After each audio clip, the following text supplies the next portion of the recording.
అందరికీ నమస్కారం అండి.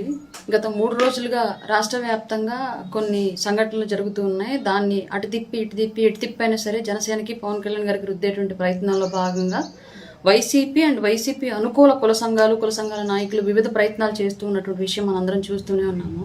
అందులో భాగంగా నిన్న ఒక విషయం, ఎక్కడైతే వరంగల్లో ఒక చిన్న బాబు, అంటే యువకుడు, యాక్చువల్గా తను చిన్న బాబు కాదు, తనకున్నటువంటి జన్యుపరమైన లోపం వల్ల క్యాన్సర్ బారిన పడి అట్లాంటి పరిస్థితికి అబ్బాయి గురయ్యి తన చివరి కోరికగా పవన్ కళ్యాణ్ గారిని కలవాలని ఉంది అని చెప్పేసి అడిగినప్పుడు ఆ విషయం పవన్ కళ్యాణ్ గారి దృష్టికి వచ్చి ఆ బాబు చివరి కోరిక తీర్చడానికి వెళితే ఆ విషయాన్ని కూడా అపహాస్యం చేస్తూ పేర్ని నాని అండ్ వైసీపీ అనుబంధ కొన్ని మీడియా వెబ్సైట్స్, వైసీపీలో ఉన్నటువంటి సింపథైజర్స్ అందరూ మాట్లాడిన అంశం దాన్ని కూడా ఎగతాళి చేస్తూ, ఎవరో ఒక తమ్ముడు పిలిచాడంట, ఈ అన్న వెళ్ళాడు అని చెప్పేసి పేర్ని నాని మాట్లాడిన మాటలు నిజంగానే పేర్ని నాని అనేటువంటి వ్యక్తి మానసికంగా పరిపక్వత ఉన్నటువంటి వ్యక్తా, లేదంటే ఏదన్నా బుద్ధిమాంద్యం లాంటివి ఉన్నాయా అని మనం డౌట్ పడాల్సిన సంఘటన అండి ఇది. క్లియర్గా బాగలేకపోతే చివరి కోరిక తీర్చడానికి ఒక అభిమాని అడిగిన దాన్ని తీర్చడానికి వెళ్ళినటువంటి ఒక నాయకుడిని కూడా ఎగతాళి చేయగలిగారు అంటే సిగ్గుపడాలి నిజంగా పేర్ని నాని గారు ఈ విషయంలో.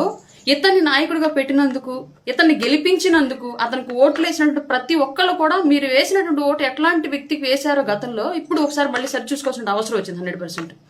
పేర్ని నాని గారు మీకే చెప్తున్నాను ఈ విషయము.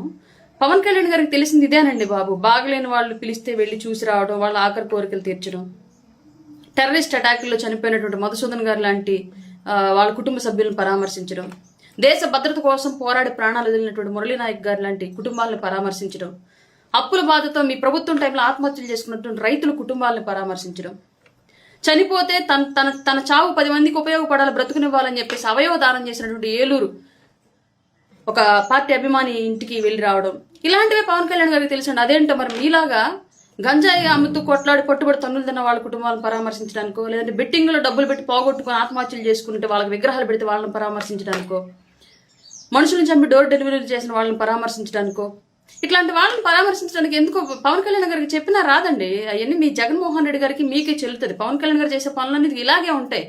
బాధితుల్ని పరామర్శించడం, ఆపదలో ఉన్న వాళ్ళని ఆదుకోవడానికి ప్రయత్నించడం, దేశం కోసం ప్రాణాలు వదిలినటువంటి వాళ్ళ కోసం ప్రయత్నించడం, గొప్ప గొప్ప చదువులు చదువుకున్న వాళ్ళు, దేశం కోసం పోరాడిన వాళ్ళు, దేశం కోసం ఆటలాడి పథకాలు తీసుకొచ్చిన వాళ్ళు, ఇట్లాంటి వాళ్ళని పరామర్శించే బుద్ధే ఉందండి పవన్ కళ్యాణ్. మనం ఎంత చెప్పినా ఆయన మారడండి బాబు, ఎందుకు తెలియట్లేదు. మీలాంటి కుసంస్కారులు ఎంత చెప్పినా సరే ఆయన ఆ సంస్కారం నేర్చుకోవట్లేదు, ఎందుకు తెలియట్లేదు. మరి పవన్ కళ్యాణ్ గారికి పుట్టుకతో వచ్చినట్టుంది ఆ బుద్ధి, మారదు ఇంకా. అది ఆయన సామెత ఉండిద్ది, పుట్టుకతో వచ్చింది పిడకల్లో పెట్టేంత వరకు పోదు అని చెప్పేసి. పవన్ కళ్యాణ్ గారికి ఇట్లాగే వచ్చు, బాగలేని వాళ్ళని పరామర్శించడం, చివరి కోరికలు తీర్చడం, బాధల్లో ఉన్న వాళ్ళని పరామర్శించడం, వాళ్ళ ఆపదలు ఆదుకోవడం, ఇలాంటివే వచ్చు పవన్ కళ్యాణ్ గారికి. మరి మీ నాయకుడిలాగా రాదు, నేర్చుకోలేడు కూడా. మీరు చెప్పినా ఎంత మొత్తుకున్నా, మీరు కాపు కార్డు అనేది అడ్డం పెట్టుకొని పవన్ కళ్యాణ్ గారు బయటకు రాగానే మీడియా ముందుకు వచ్చేసి మీరు ఎన్ని మురుగులు మొరిగినా పవన్ కళ్యాణ్ గారు నేర్చుకోరు. మీ జగన్మోహన్ రెడ్డికి ఉన్నటువంటి బుద్ధి పవన్ కళ్యాణ్ గారికి రాదు.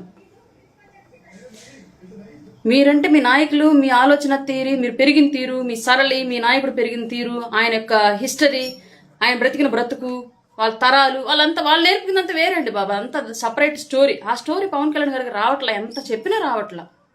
ఇదే వస్తుంది పవన్ కళ్యాణ్ గారికి. మంచి చేయడం, మంచి కోసం వెళ్ళడం, మంచి కోసం వెళ్ళి చెడు ఎదురైనా సరే దాన్ని కూడా తీసుకొని అయినా మంచి చేయడం, ఇదే వస్తుంది పవన్ కళ్యాణ్ గారికి. ఏం చేద్దాం చెప్పండి. సిగ్గుంటే ఇంకోసారి పేర్ని నాని గారు మీరు దయచేసి పవన్ కళ్యాణ్ గారు రాగానే కులం కార్డు అడ్డేసుకుని మీడియా ముందుకు రాకండి. జగన్మోహన్ రెడ్డి గారు మీరన్నా తెలిసి మాట్లాడుతున్నారు, మీకు ఇట్లాంటి మాటలు వాళ్ళు, లేదంటే వీళ్ళు ఇష్ట ప్రకారం వీళ్ళు మాట్లాడేస్తున్నారా, ఏదో మీడియా అటెన్షన్ కోసం బయటకు వచ్చి పవన్ కళ్యాణ్ గారి గురించి మాట్లాడితే మాత్రమే మనం జనాల్లో ఉంటాము అన్నటువంటి ఉద్దేశంతో వచ్చి మాట్లాడుతున్నారా?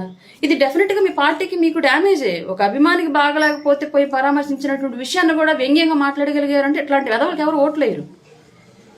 సామాన్యుడు ఎవరు ఇట్లాంటి వాళ్ళని హర్షించరు. మరి మీ పార్టీ గ్రో అవ్వాలనుకుంటున్నారో, లేదంటే ఇంకా పాతాళానికి వెళ్ళాలనుకుంటున్నారో మాకు కూడా తెలియదు. మాకు కూడా కావాల్సింది మీ పార్టీ పాతాళానికి వెళ్ళటమే కానివ్వండి, కానీ పదే మీ గురించి వచ్చి మేము మాట్లాడడం మాకు ఇబ్బందిగా ఉంది. ఇట్లాంటి అంశాల మీద మేము ఫోకస్ పెట్టుకోవడం. అలాగే ఇంకొక విషయం, 3 రోజులుగా కృష్ణలంకలో సాయి అనే అబ్బాయి లాకప్ డెత్ అయ్యిందని చెప్పేసి క్వశ్చన్ చేస్తున్నారు. లాకప్ డెత్ అయ్యిందా లేదా అనేది నాకు తెలియదు, అధికారికంగా ఎలాంటి ప్రకటన రాలేదు కాబట్టి ఇప్పటివరకు అవన్నీ అపోహలుగానే ఉన్నాయి. కాబట్టి అపోహలు నిజమని తెలిస్తే తప్పితే దాన్ని మేము కూడా రూఢి చేయలేము. అయినప్పటికీ కూడా దాని మీద ఒక కమిటీని వేసింది ప్రభుత్వం, యాక్షన్ తీసుకుంది. గౌరవ ముఖ్యమంత్రి గారు ఉప ముఖ్యమంత్రి గారి యొక్క ఆధ్వర్యంలో ఒక ఐపీఎస్ ఆఫీసర్ని దాని మీద వేశారు. అలాగే ఎవరైతే ఆరోపణలు ఎదుర్కొంటున్నటువంటి సీఏ ఉన్నాడో అతను సస్పెండ్ కూడా చేశారు. ఇవన్నీ జరుగుతున్న క్రమంలో ప్రశ్నించండి, తప్పులేదు. కాపు యువకుడు లాకప్ డెత్ ఏంటి అంటే, కాపు యువకుడు లాకప్ డెత్ జరిగితేనే మీరందరూ బయటకు వచ్చి జరిగింది తప్పు అని చెప్పేసి క్వశ్చన్ చేస్తారా? మిగతా ఎస్సీ, బీసీ, ఎస్టీ, మైనార్టీలు ఇంకెవరు జరిగినా సరే, లేదా ఇంకొక ఓసీలు అదర్ కులాలు జరిగితే మాత్రం అది యాక్సెప్టెడా? ఓన్లీ కాపు కుర్రోడు అని పెడితే మాత్రమే మీకు కాపుల కోసమే పనిచేస్తారా మాట్లాడే వాళ్ళంతా కూడా? ఏంది దౌర్భాగ్యం, ఏంది కులజాడ్యం? పవన్ కళ్యాణ్ గారు ఓన్లీ కాపు కులం కోసమే ఉప ముఖ్యమంత్రిగా పనిచేయాలా? కాపు కులం కోసమే పార్టీ పెట్టారా? అంటే మేము మిగతా కులాల నుంచి పనిచేస్తున్న వాళ్ళు, మా కులాల నుంచి ఎవరు లేరు కాబట్టి మాకు న్యాయం జరగదా ఈ రాష్ట్రంలో? నేను రాష్ట్రంలో ఉన్నటువంటి చాలా మందికి ఒకటే చెప్పాలనుకుంటున్నాను. కుల సంఘాలు, బోలెడు కుల సంఘాలు ఉన్నాయి. ఒక్కొక్క కులానికి 10 సంఘాల దాకా 25 సంఘాల దాకా ఉన్నాయి. వాళ్ళందరికీ మీకు ఒకటే చెప్పాలనుకుంటున్నాను. పవన్ కళ్యాణ్ గారు అనేటువంటి వ్యక్తి కాపు సామాజిక వర్గంలో పుట్టారు. ఆయన ఒక పార్టీ పెట్టారు. ఆయన వాళ్ళ ఉప ముఖ్యమంత్రిగా ఉన్నారు. ప్రభుత్వం రావడానికి ఆయన కృషి తోడైంది కాబట్టి ఇవాళ ప్రతి ఒక్కళ్ళు ఆ ఓటు బ్యాంకును చేర్చడానికి ఆయన క్యాస్ట్ని, ఆయన్ని టార్గెట్ చేసి వైసీపీ రాజకీయం చేస్తుంది. వైసీపీ నుంచి గనక ఎప్పుడైనా సరే భవిష్యత్తులో మీకు న్యాయం జరగాలి అన్నా, వైసీపీ పార్టీ నుంచి మీకు సపోర్ట్ రావాలి అన్నా, మిగతా కుల సంఘాలు కూడా కులానికి ఒక పార్టీ పెట్టుకొని